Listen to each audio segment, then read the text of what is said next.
23 رجب کی رات مسلمانوں کی تاریخ کی سب سے بڑی سیر تھی۔ یہ وہ سیر تھی جس میں نبی پاک سٹارز، گلیکسی، پلینٹ کو کراس کرتے ہوئے زمین سے آسمان کی طرف چلے گئے۔ یہ کیسے ممکن ہے؟ It is impossible. نہیں، یہ ممکن ہے۔ آج کی اس ویڈیو میں آپ کو ان کے بارے میں تفصیل سے بتاؤں گی۔ انسانوں کی تاریخ کی سب سے بڑی سیر، 7 آسمانوں کی سیر۔ یہ اتنا عظیم سفر تب پیش آیا جب نبی پاک کی زندگی میں سب سے مشکل دور تھا۔ یہ ان کے لیے سب سے مشکل پوائنٹ تھا۔ مکہ والوں نے آپ کی سٹیزن شپ چھین لی تھی، آپ کا بائک آؤٹ کر دیا گیا تھا۔ آپ کے قریبی لوگ حضرت ابو طالب اور آپ کی بلف وائف حضرت ختیجہ اس دنیا سے وفات پا چکے تھے۔ طائف والوں نے آپ پر اتنے ظلم کیے کہ حضرت جبرائیل علیہ السلام نے خود فرمایا کہ اگر آپ کہیں تو میں طائف والوں کو 2 پہاڑوں کے درمیان میں غرق کر دوں۔ 12,000 سال کا سفر نبی پاک علیہ السلام نے طے کیا، لیکن جب حضور تشریف لے گئے تو پانی چل رہا تھا تو چلتا رہا، کنڈی ہل رہی تھی تو ہلتی۔ وقت میں اللہ تعالیٰ نے آپ کی دل جوئی کے لیے اور ایک خاص مقصد کے لیے آپ کو 7 آسمانوں کی سیر کروائی۔ اللہ تعالیٰ نے آپ کو انسانوں کی تاریخ کی سب سے بڑی سیر کروائی۔ یہ 7 آسمانوں کی سیر نبوت کے 11ویں سال میں ہوئی۔ یہ نبوت کا ٹرننگ پوائنٹ تھا۔ اس سفر کے بعد ہی آپ صلی اللہ علیہ وسلم نے مدینہ میں ہجرت کی اور وہاں آپ ایز اے لیڈر ظاہر ہوئے، اور تب اسلام ایسے پھیلا کہ پوری دنیا کو اس نے اپنی گرفت میں لے لیا۔ ایک رات مکہ میں حضرت جبرائیل علیہ السلام آپ صلی اللہ علیہ وسلم کو براق پر مکہ سے بیت المقدس، جو مسلمانوں کا پہلا قبلہ تھا، وہاں لے کے۔ یہ براق کیا ہے؟ ایکچولی براق برق سے نکلا ہے، جس کا میننگ لائٹننگ ہے۔ شاید اس کی لائٹننگ سپیڈ کی وجہ سے اس کو یہ نام دیا گیا۔ بیت المقدس پہنچ کر آپ نے سارے پیغمبروں کی امامت کی اور وہاں سے جبرائیل علیہ السلام کے ساتھ پہلے آسمان کی طرف روانہ ہوئے۔ Now the journey of 7 sky starts۔ سب سے پہلے آسمان پر آپ کی ملاقات حضرت آدم علیہ السلام سے ہوئی۔ یہ دنیا میں بھیجے گئے پہلے انسان تھے۔ ان کی رائٹ سائڈ پر جنت کے لوگ جنت کی لذتوں کو انجوائے کر رہے تھے، اور ساتھ ہی لیفٹ سائڈ پر جہنم کے لوگ جہنم کی سختیوں کو جھیل رہے تھے۔ قرآن پاک میں بھی حضرت آدم علیہ السلام کا ذکر 25 بار آیا ہے۔ انہوں نے آپ صلی اللہ علیہ وسلم نے حضرت آدم علیہ السلام کو سلام کیا، انہوں نے سلام کا جواب دیا، پھر آپ دوسرے آسمان کی طرف روانہ ہوئے۔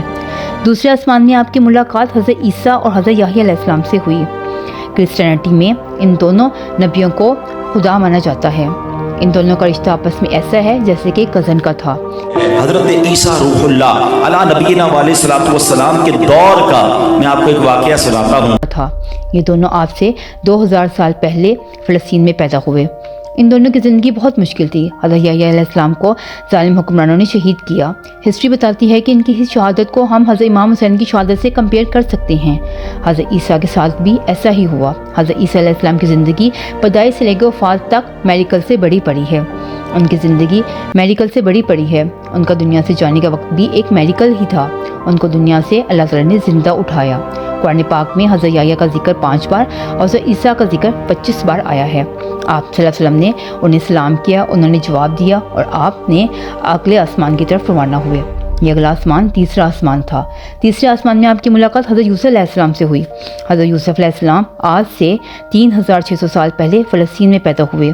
وی آل نو کہ وہ کیسے مصر کے پرائم منسٹر بنے۔ وہ دنیا کے سب سے خوبصورت انسان تھے۔ قرآن مجید میں ان کا ذکر 7 بار آیا ہے۔ آپ نے انہیں سلام کیا، انہوں نے جواب دیا، پھر آپ چوتھے آسمان کی طرف روانہ ہو گئے۔ چوتھے آسمان میں آپ کی ملاقات حضرت ادریس علیہ السلام سے ہوئی۔ حضرت آدم اور حضرت شیٹ علیہ السلام کے بعد حضرت ادریس علیہ السلام کو انسانوں کا تیسرا نبی مانا جاتا ہے۔ دنیا میں سب سے پہلے ظلم کے خلاف آپ نے نہیں جہاد کیا۔ ان کو دنیا کا پہلا سائنٹسٹ بھی سمجھا جاتا ہے۔ انہوں نے پہلی بار قلم یعنی پین کا استعمال کیا۔ انہوں نے سٹارز اور پلینٹ کی موومنٹ کو سمجھا، اس کو آبزرو کیا اور انسانوں کی زندگی کو آسان بنایا۔ قرآن پاک میں حضرت ادریس علیہ السلام کے بارے میں 2 بار ذکر آیا ہے۔ آپ نے انہیں سلام کیا، انہوں نے آپ کے سلام کا جواب دیا، اور آپ 5ویں آسمان کی طرف روانہ ہوئے۔ 5ویں آسمان میں آپ کی ملاقات حضرت ہارون علیہ السلام سے ہوئی۔ حضرت ہارون علیہ السلام حضرت موسیٰ علیہ السلام کے بھائی تھے۔ جب حضرت موسیٰ علیہ السلام پیغمبر بنے، انہوں نے اللہ تعالیٰ سے دعا کی کہ حضرت ہارون کو بھی ان کے ساتھ شامل کیا جائے۔ اللہ تعالیٰ نے ان کی دعا قبول کر لی۔ اس لیے نہیں دعا قبول کی کہ وہ ان کے بھائی تھے، بلکہ حضرت ہارون علیہ السلام بنی اسرائیل کے سب سے بڑے اسکالر تھے۔ حضرت موسیٰ علیہ السلام فرعون کے گھر میں پلے بڑے تھے۔ ان کو بنی اسرائیل کی کتابوں کا اتنا علم نہیں تھا۔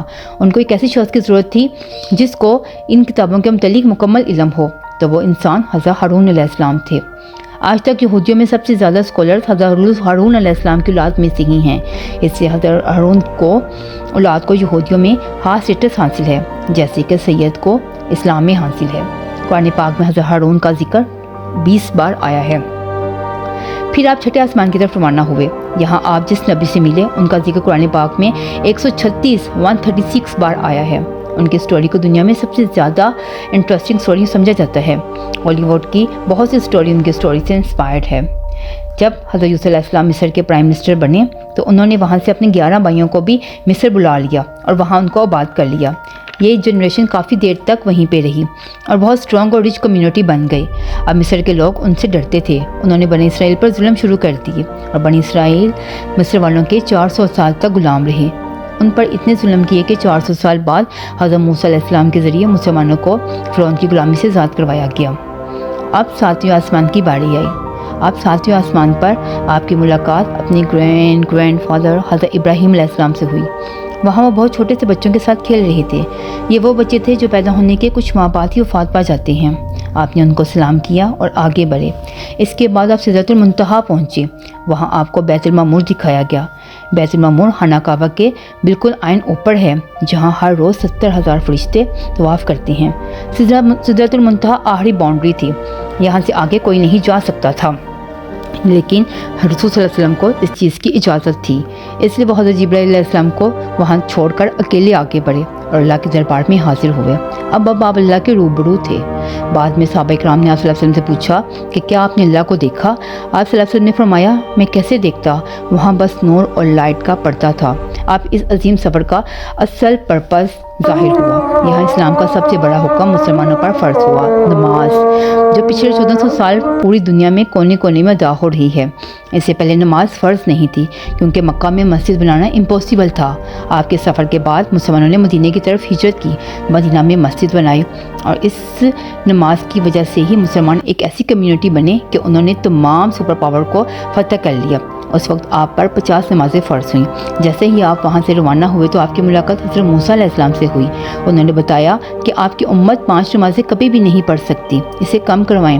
صحیح بخاری سے روایت ہے کہ آپ اللہ کے دربار میں واپس حاضر ہوئے اور ان سے التجا کی اور نمازیں کم کروائیں۔ نمازیں 40 ہو گئیں۔ پھر آپ نے اللہ سے درخواست کی اور نمازیں کم کی۔ آخرکار 5 نمازیں فرض کی گئیں۔ آپ کو اس سفر میں جنت اور دوزخ کے میں ہونے والی سزائیں اور جزائیں دکھائی گئیں۔ آپ بیت المقدس پہنچے، وہاں واپس آئے، پھر وہاں سے مکہ کی طرف روانہ ہوئے۔ راستے میں انہیں قافلہ دکھایا گیا جن کا ایک اونٹ بھاگ گیا تھا۔ جب وہ مکہ پہنچے تو سب لوگ سو رہے تھے، یعنی یہ سب کچھ صرف ایک رات میں ہی ہوا۔ ایسے کیسے ممکن ہے؟ اٹ از امپاسبل، لیکن یہ ایک رات میں ہی ہوا۔ آئنسٹائن کی تھیوری کے مطابق ٹائم از ناٹ ایبسولیٹ، جس کا مقصد ہے کہ ایک شخص تیز موو کرنا رہا ہو اور دوسرا شخص اپنی ہی جگہ میں کھڑا ہو تو دونوں کے ٹائم بالکل ڈیفرنٹ محسوس ہوں گے، اور اگر کوئی لائٹ کی سپیڈ کے قریب ٹریول کر رہا ہو تو اس کے نزدیک ٹائم بہت سلولی پاس ہوگا۔ براق کا نام ہی اس کی لائٹنگ سپیڈ کی وجہ سے رکھا گیا۔ آپ کے لیے رات بہت لمبی تھی، باقی سب لوگوں کی رات بہت چھوٹی تھی۔ آپ صبح مکہ والوں کے سامنے حاضر ہوئے اور ان کو تمام سٹوری سنائی۔ سب لوگوں نے آپ کا مذاق اڑایا، آپ سے بیت المقدس کے بارے میں سوال پوچھے گے۔ سب جانتے تھے کہ آپ کبھی بیت المقدس نہیں گئے ہیں، آپ غلط جواب دیں گے، لیکن صادق الامین ہمارے ہاتھوں النبیین کیسے کوئی جواب غلط دے سکتے تھے؟ اللہ تعالیٰ نے آپ کی صلی اللہ علیہ وسلم کی میموری اتنی شارپ کر دی کہ بیت المقدس ان کی آنکھوں کے سامنے آ گیا اور آپ ہر بات کا ٹھیک جواب دینے لگے۔ وہ سب شوق ہو گئے۔ آپ نے ان کو قافلے کا بھی بتایا جس کا اونٹ گم ہو گیا تھا۔ تھوڑی ہی دیر بعد وہ قافلہ بھی وہاں پہنچ گیا۔ انہوں نے کہا، یہ سچ کہہ رہا ہے، ہمارا اونٹ گم گیا تھا۔ یہ ایک ایسا واقعہ تھا جن کو ماننا بہت مشکل تھا، اس وجہ سے کمزور ایمان والے اس واقعے کو ماننے سے انکار کر رہے تھے۔ جب یہ بات کی خبر حضرت ابوبکر رضی اللہ عنہ کو ہوئی تو انہوں نے کہا، اگر آپ صلی اللہ علیہ وسلم یہ واقعہ بیان کر رہے ہیں تو یہ بالکل سچ ہے۔ اس بات پر آپ حضرت ابوبکر رضی اللہ عنہ کو صدیق کا لقب ملا۔ یہ سفر کوئی معمولی سفر نہیں تھا، بلکہ اس کے بعد مسلمانوں کے سخت دن ختم ہو گئے اور مسلمانوں کے عروج کے دن شروع ہو گئے۔ اگلے سال ایز اے لیڈر کے طور پر آپ بہت شان کے ساتھ مدینہ میں داخل ہوئے اور اسلام کا ٹرننگ پوائنٹ سٹارٹ۔ معراج کا واقعہ اسباب کے خلاف ایک انتہائی عجب اللہ کی قدرت ہے، کیونکہ جب آدمی پس جاتا ہے نا اور کہتا ہے متی نصر اللہ، یا اللہ تیری مدد کہاں ہے، کیپچر کرنا شروع کر دیا۔ Please subscribe.